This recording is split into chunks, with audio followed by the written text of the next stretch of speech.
To cine box. இன்றைக்கி நம்ம பார்க்க போகிற மூவி நேம் வந்து படக்களம்.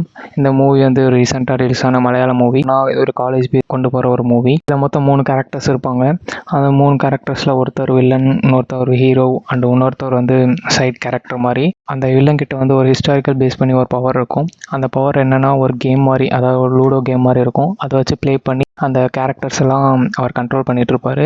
அதுலேருந்து எப்படி அந்த சைட் கேரக்டரும் ஹீரோவும் வெளியே வராங்கன்னு சொல்லிட்டு கொண்டு போகிற மூவி தான் இது. மூவியில் பார்த்தீங்கன்னா லாட் ஆஃப் ஃபன்ஸ், காமெடிஸ் இதெல்லாம் நல்லாயிருக்கும். இதை பற்றி நான் சொல்லி ஆகணும். பிகாஸ் ஹீரோ வந்து ஃபஸ்ட் ஹாஃபில் இருக்கிறதுக்கும் செகண்ட் ஹாஃபில் இருக்கிறதுக்கும் செம்ம டிஃப்ரென்ஸ். ஃபஸ்ட் ஹாஃபில் அவர் இருந்ததை செகண்ட் ஹாஃபில் அப்படியே மாற்றி வச்சுருப்பாங்க. பிகாஸ் ஸ்வாப் நடக்கும்.